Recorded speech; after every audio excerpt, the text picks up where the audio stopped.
If you lie about being gluten intolerant, once let fellow diners tuck into their food until you photographed it from every angle, and douse your painstakingly made meal in seasoning before it's even touched your tongue, then beware, you're upsetting a lot of chefs with sharp knives in kitchens. They say the customer is always right, but to the top chefs below who spend countless hours curating menus using the finest ingredients and slaving away at the stove, all to tickle your taste buds, that's not quite always the case. Helena Puolacker is the executive chef at London's Nordic French restaurant Astor ask for Tabasco in a fine dining restaurant. It's just blasphemy. Richard Bainbridge, chef and proprietor of British restaurant Benedict's in Norwich. The worst thing a diner can do is put salt and pepper on their food before they have even tried it. Seasoning is individual to palate, but they could at least give it a go first. Taking photos of food is also a new dining trend that needs to disappear. Just enjoy your meal. Lee Skeet runs a self-titled pop-up restaurant. He is based in Cornwall. Lee Skeet left and friend Dan Harding at a pop-up at the shop in Kensal Rise, London. The worst thing a customer has done with this is to be dishonest or rude. All our meals are ticketed, and are a set tasting menu. We don't really cater to dietary requirements unless it's pre-arranged at the time of booking. We had a guest who turned up on the night and told us they were gluten-free and couldn't eat 3 of the 6 set courses, so wanted substitutions, which we didn't have. The menu was published months ahead and the guest had booked based on the menu. When our manager discussed the issue, the guest told us they had selected a gluten-free menu when booking online, which was a lie, and in fact we have never offered any such option. They also told the manager to go to a shop and get something.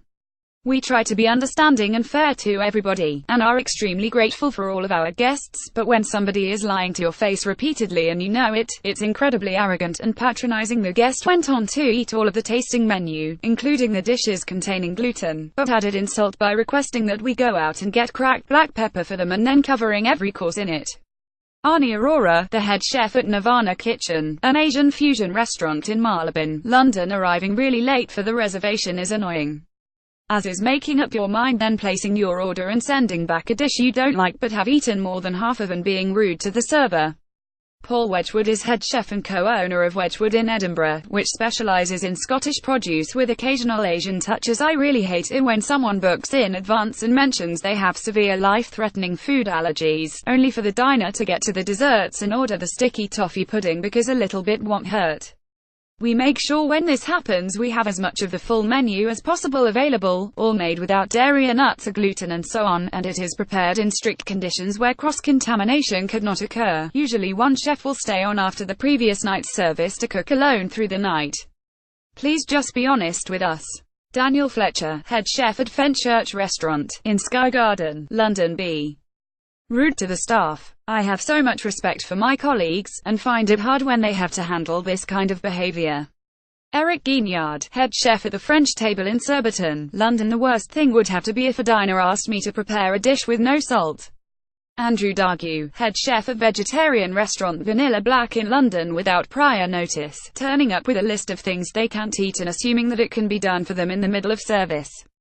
Then when it comes to dessert, ordering something which contains one of their problem foods and starting to eat it. Daniel Patricia, head chef at London's The Library Private Members Club, send a lime cream back because they think the acid flavour means it's off. Simon Rogan is chef and owner of Lenclume and Rogan Co. in Cumbria. Please do not go to the toilet when you know your food is coming.